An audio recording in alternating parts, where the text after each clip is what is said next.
sweetandsour.net.au. Get involved because now we've got your say. So during the segments, at the conclusion of each letter, we're going to dial in to you people and you tell us what you think on each letter. And we put them up the week before, so you get the opportunity before the show's aired to hop in and tell us what you're thinking. And those letters for this episode are these. We simply do not need to enhance the isolation mentality by forever insisting dual citizens be excluded from running for our parliament. Are we tired with that one yet? Dunno. We'll see what the guests have got to say. So many people today don't want to do the mature, responsible and loving thing and look after their elderly parents when that time comes. And the final letter tonight, clearly it's a landscape that this generation has unfortunately inherited. What's she talking about? The drug culture. Kids were born into it, weren't they? Drugs have been going on forever. Not their fault. Or is it? When do they take responsibility? We'll find out what the panellists have got to say. Don't go anyway. Sweet and Sour coming up right now. Got a problem, big or small, would a miracle be nice? Our motley crew is back, churning out advice. You might even laugh a bit in the following half hour. Park your backside on the couch, cause baby it's time for Sweet and Sour. Right here on Sweet and Sour.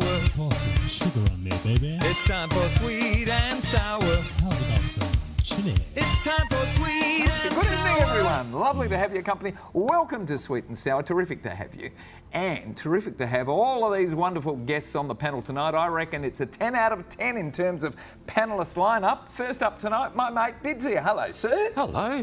Always good to see you. Thanks, and you too. I'm alert but not alarmed tonight. Mitch? You're always alert. You're one of the most alert people I know. Thank you very much. The world needs more alerts, so I'm pleased to be one. Good to have you here, sir. Now, for the very first time as well, you've got a little family member that you happen to have brought along, who we've met before too. Who's sitting next to you? Well, it's my beautiful daughter. Ah, so now they know. But she's here in her own right. I mean, Of course. Gee whiz. The Bidstrup might have given it away at the bottom. Did you? Yeah. Hello, Gemma. Hello. How are you? I'm good, except you've sat me next to him. Oh, sorry. Is that not permissible? We'll see, it depends on the differing of our opinions, I guess. It might get a little bit. I tell you what, if you come back next week, I'll make sure I split you up. Okay. All right? Yes. How are you? I'm great. How are you? Have you had a look at the letters? I have had a quick look. And in a word? Oh, she's sighing. Not good. Yeah. Might have to get on a little bit of a rant at some point. Okay, nothing wrong with rants. We like rants on this show. Hello, Yvonne. Hello, how are you? You two have actually got something in common. You've both done a bit of modelling and you've both done a little bit of broadcast and all of that sort of thing. Yeah. Yeah. Yeah, twins, Twins. basically. Very good. And you're both very clever too, so... Oh, stop it, Gary. You flatter us. I do. What does he You want do. out of it? Stay tuned. We're going to send the ratings up tonight. Nice to have you here. Jono! Always off somewhere, always coming back from somewhere. Where are you going this time? Well, going away to Bali, but Gary, I've actually got something in common with Yvonne. Go on. Yep. Go it's on, not tell- modelling either, Oh, we don't believe as that. you can probably see. But Yvonne knows my daughter very well, Michelle Hammond, From? from Shenton College. Did they go to school together? Yeah, they went to school, the state's best school, best public school. The best public school. We're not biased here, but... Well, hello, Michelle. Guess who's on tonight? Your school colleague and your dad. She's already switched off, mate. What do you do about that? Here we go. I don't know whether this goes to the UK though, does it? Oh, well, it can, because we're online as well. She can watch you over there. I'll make sure she does. I've got people in New York who actually watch this. They actually sent criticism back about, didn't like what that bloke had to say. Dear Mitch and panel, I have both Australian and Italian passports. I'm entitled to vote in both countries. I was born in Italy and my family migrated here in the late 60s when I was a young boy of 7. I'm now a very proud Australian, very. As I mentioned, I'm also by birth and heritage Italian. This leftover constitutional law, section 44(1), which prevents dual citizens from sitting in Parliament, is now outdated and needs repealing. It serves no good purpose. As technology increases and the world becomes smaller and smaller, more and more we're all becoming citizens of the world. There's no turning back. Yet, Section 44.1, crafted in a distant time before air travel was a reality, will preclude a significant proportion of our Australian population from ever taking a seat in Parliament. This situation needs to be changed quickly. It's not representative of our multicultural and world views. We are isolated enough, being an island continent. We simply do not need to enhance the isolation mentality by forever insisting dual citizens be excluded from running for Parliament. Panellists, how many of you are dual citizens? How many of you are happy to be excluded from parliamentary consideration? And it comes to us from Enzo, just up the road in North Perth in WA. Bid, you a dual citizen? I am not a dual citizen, although my wife insists that I'm from another planet. Probably Mars, you know. I claim this land in the name of Mars, that sort of thing. Would I like to be an MP? About as much as I'd like to get a blood transfusion from Charlie Sheen. So no, not really. And I agree, the Constitution is outdated. It was enacted on the 1st of January in 1901, where, as you correctly point out, Enzo, we weren't even flying. So I think the question before us is, do we want a multicultural Australia or not? If we do, then we're going to have to amend it, because at the moment, as of 2016, nearly half of Australians were either born overseas or have at least one parent overseas. Just 50 years ago, that figure was only 18%. But unfortunately, a referendum is a costly hit and miss sort of a process. Since 1906, when we had the first referendum, Australia's held 19 referendums. We've raised 44 questions, and only 8 of those propositions have been agreed to. So we face a bit of a challenge ahead to fix it. But yes, we need to fix it. Gem, should they have a total allegiance to Australia to sit in Parliament? No, I don't think so. I think it should just be something that you declare as any other conflict of interest, and then you're held accountable for your actions the same as any other conflict of interest. Declare your conflict of interest. I was born overseas to 2 Aussie parents. I've never looked into getting dual citizenship because I've always thought it'd be an absolute shit fight. But funnily enough, I'm now watching this story with glee because apparently it doesn't take much to be counted as a dual citizen. So I'm secretly hoping that I am actually a dual citizen and have been all along. Where were you born? London. Ooh. So, how old were you when you came over? Only 2. 2? Yes. But so did you do anything to renounce? Did you have to register? I didn't. I'd probably be in trouble if I was interested in politics. Luckily, I'm not in the slightest. So you don't know if you're a dual citizen or not? I don't know. No. You might be. Yeah. All right. Tell me, are you a dual citizen? No. Would you like to be? I feel like it would come in handy in some circumstances. What other nation would you choose to be a citizen of? Probably, I don't know, I feel like some exotic, like Eastern European nation, something like that. Estonian. Very Yeah. nice. I feel like that would be interesting. Interesting for a Yeah. little while. Yeah. Yeah. All right, what do you say to Enzo? Should our parliamentarians have to be only single-minded about being Australian citizens, or should we change it? No, I agree. I actually 100% agree with Enzo. I think that it's outdated. Something that I thought about when I saw this letter was actually the fact that, I mean, I know that constitutional law is different to other law, but laws do become outdated. And this came in 1901, is that correct? So I know... When everyone was a dual citizen, because they were all British subjects. Yeah, precisely. But then on top of that, laws change. Like, I mean, I know that previously in Australian law used to be that you can't swear on jetties. Nobody upholds that law anymore, but it still actually is part of our legal system. You legally are not allowed to swear on jetties. I don't swear on jetties. But it's outdated. I still don't swear on jetties. I'm sure you do. Do you swear on jetties? Of course. Oh, I'm going to follow you down to the beach in the river. It's terrible. Jono, come on in. Gary, I think this is a really easy question. I think the Constitution does need to be changed, but I don't think it will even get to that because it's going to the High Court as we speak, and I think the High Court will interpret this to mean that you can be a dual citizen. So everything Enzo has said in this letter is right. We do need to change our views of whether you can have citizenship from 2 or 3 or even 4 countries. and I'm actually getting really tired of reading about this in the newspaper.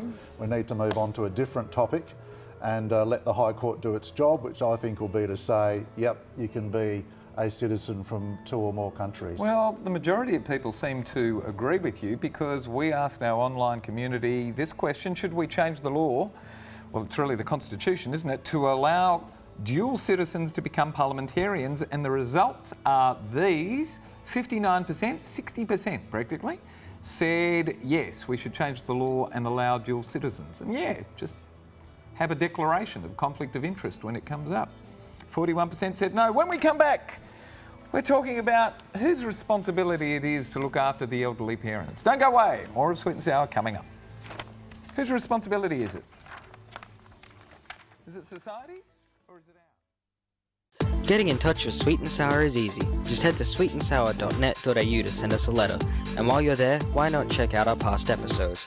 Plus, don't forget to like us on Facebook and follow us on Twitter. And for a behind-the-scenes look at Sweet and Sour, check us out on Instagram. Letter writer that we do discuss tonight, we're going to send you to the movies courtesy of Natalie Cameron and NRC Communications. And the movie we're sending you to tonight is Hampstead. Who's seen it on the panel? Well, you see everybody rush? That's because it's a new movie and they'll all go out this week and next week and watch it. Actually, I've heard some great stories about it, so I'm going to go and see it. Here we go, letter 2. Dear Sweet and Sour guests. Got nothing to do with me, guests, okay. It appalls me that so many people today don't want to do the mature, responsible and loving thing and look after their elderly parents when that time comes. There seems to be so much parental abandonment in this throwaway society. It's my unfortunate experience that these same people who abandon their mums and dads are also the first to want to quickly bury them and get their hands on any inheritance that may or may not be in the waiting. What is wrong with these people? They can't all be emotionally devoid sociopaths, surely. Is it that they value the dollar way above the real things in life? Should we be passing laws to let all people know that they have a duty of care towards those who raised and nurtured them? How many of the panellists will be abandoning their parents? What do we need to do to ensure everyone repays that debt to parents? That is to ensure their twilight years are lived in comfort with love and support. Kathleen of Kew in Victoria has written to us. John, you're first on that one. Whose responsibility is it to look after your parents? Well, I'd like to think in a loving society that children will look after their parents, and that'll be a natural thing that we do, but I don't think you can legislate for this. I think you either get children that want to care for their parents or don't want to care. I think it's really sad that what I'm seeing is that more and more parents are putting into nursing homes, and there's nothing worse than being put in a nursing home, I can assure you, because I've worked in one and I know how sad it gets for people who are stuck in chairs in nursing homes. I know. Look, sometimes it's very tough, because I know of several families who didn't ever want to put their people into nursing homes, but sometimes there's no option, and sometimes the person actually feels like a bit of a burden as well and wants to go there because of their peace of mind. They know what they're doing to their families, and it's not a simple decision, but I think if you want to care for your parents, that's the main thing. There are those people who don't want to care for their parents, and they're the people who need to take a good look at themselves. But I don't want to bias what you've got to say now. I'm sorry, Yvonne. Yes. Do you want to look after your parents? Absolutely. I decided many years ago, I used to work in disability care and also in aged care. Oh. And from that, I decided that there was no way in hell I was ever putting my mother in a nursing home. And I've sort of got this whole life grand plan where I will build my mother a nana flat on whatever property I live on, and I will look after her personally, because I just think that she is such an honourable woman, and she deserves the respect. What a lovely thing to say. But I don't think that anybody would be able to provide her the right kind of care, and I don't think they would treat her with as much respect as she deserves. I don't know her like you know her. No, for sure. I think that's right too. Okay, Gem. Well, my answer is quite dependent on what I'm down for in the will, frankly. But I guess, so my parents both had the audacity to divorce from each other, which means I now have 4 parents. And this means that by the time they will become infirm, I'll be wasting a lot of time and money looking after them. So my plan is to drive them out to IKEA and kind of set them up in a bed and then just drive away at speed. It does become a very different proposition when all of Yeah. a sudden you've got four people to look after as well. And, you know, I mean, it's kind of modern medicine these days. It's kind of preserving these people well past their use-by date. They're just He's sitting laughing. around like He's old laughing. prunes and sprouting hair out of places they shouldn't be sprouting hair. And squandering their children's inheritance. So, you know, all tongue in cheek, I think this is a no-brainer. Ben, are you squandering your daughter's inheritance? No, actually, some people threaten to cut their kids out of the will. I threaten to put my kids in the will so they'll get the debts. Look, obviously, I have to be very careful here because my daughter is on the panel. Yes, that's right. John is my daughter. That's the first time I've been able to say that on national television. No, look, I think we live our lives forwards, but we only understand them backwards. That is upon reflection. So I think we need to understand, in order to understand where we came from, literally and metaphorically, to know who we are, we need to look to our parents. They're the embodiment of that, and of course we should look after them. Of course we should. We asked you, our online community, to answer this question: is it the children's responsibility to look after their elderly parents? And have a look at these answers. Amazing. Overwhelmingly, 81%, and there's a lot of young people in that, said yes, it's the kids' responsibility to look after their elderly parents. What a wonderful answer. Good to have. When we come back, we're going to be talking about who's responsible again, but who's responsible for creating the drug culture that the kids are now having to survive in. When we come back, more of Sweet and Sour. With all the sour around, we need some sweet. Who are the sweet ones on the panel tonight? Tune in with Gary Mitchell, Sweet and Sour. It's time for Sweet and Sour. Right here on Sweet and Sour. Pour some sugar on there. Straight in with the final letter of the evening, titled Who's to Blame? And it comes to us from Nerida, Norwood in South Australia. Hello, Sweet and Sour. You know, those swinging 60s have a lot to answer for. One of those is our present-day drug culture. The kids today didn't create it. They don't run it. All the Misters Big in the drug world are either baby boomers or Generation X. Clearly, it's a landscape that this generation has unfortunately inherited, and the negative impact is now crashing head-on this young generation. Schizophrenia, drug dependence, hepatitis, poverty are just a few titles of the scourges that the drug culture manifests on our young people. And while I see many underfunded government programs and hear disconnected politicians paying lip service to the problem, the overwhelming majority of the population turn away in disgust and blame the young people with accusations of self-inflicted abuse. It's a culture as strong, if not stronger, than any religious culture you happen to be born into, as strong as any political culture, and the kids similarly have been born into it. Can the panellists suggest why our society refuses to take responsibility for the drug swamp we are forcing our kids to be swimming in? As I said, Nerida of Norwood in South Australia. Yvonne, first up on that one, your generation this applies to? Yes, this generation it does apply to. Look, I don't know whether this situation is a blame generation problem. I think it's a this is where we're at problem and how do we do to resolve the problem. And the way that I see it is I think that drugs should be decriminalised. And I think that that's quite a controversial thing to say, but I do believe... That's why you're on the show, honey. Yeah. But I do believe that the decriminalisation of drugs from a health perspective is the most obvious solution to reducing problems. Certainly reduce the crime factor around it. Absolutely, absolutely. All the seedy characters that stand to make packets of money. Goodness me. But you've got to couple that with an education program.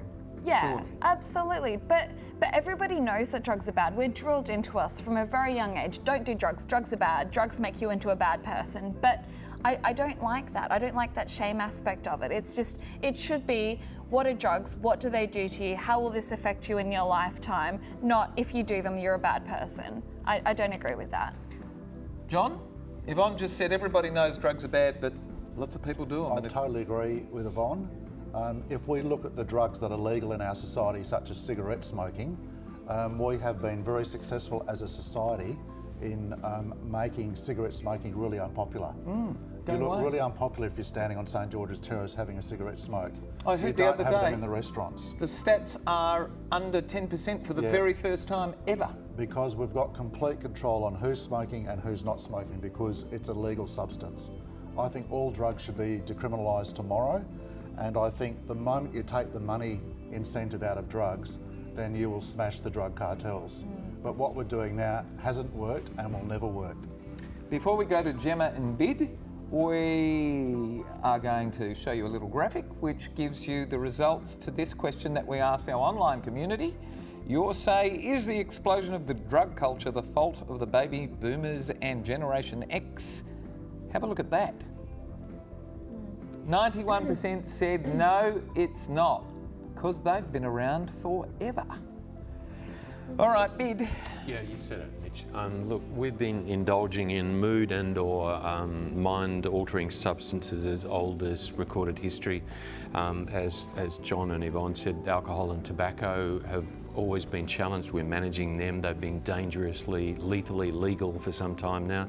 The fastest growing, most problematic drugs of addiction today are prescription drugs, and you certainly can't specifically anxiety and pain medications, you certainly can't blame young people for any of them. Great. Final word on this topic, appropriately, goes to Gemma. Your generation. How exactly is that? What exactly are you saying? Your generation. Yeah. He's actually more right than he knows because I'm unwell today, so I have a shit ton of pseudoephedrine in me.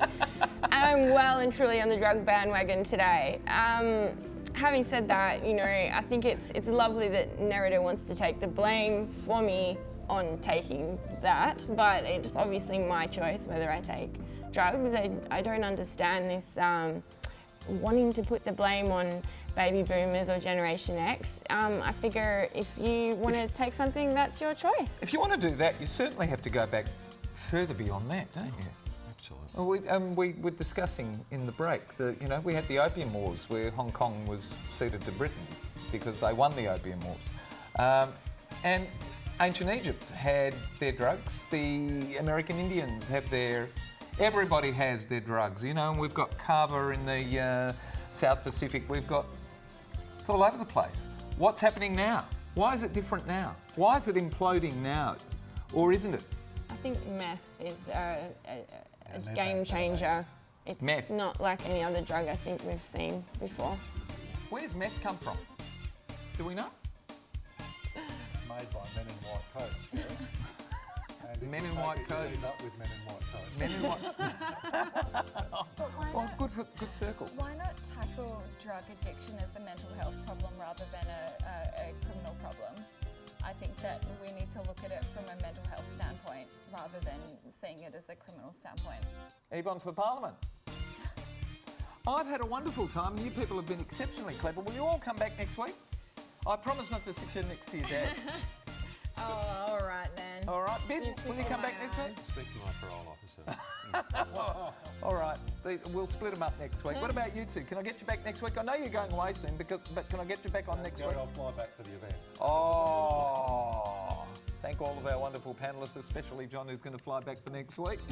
Thank our terrific crew here at Central TAFE, and good night, everyone. Thank you.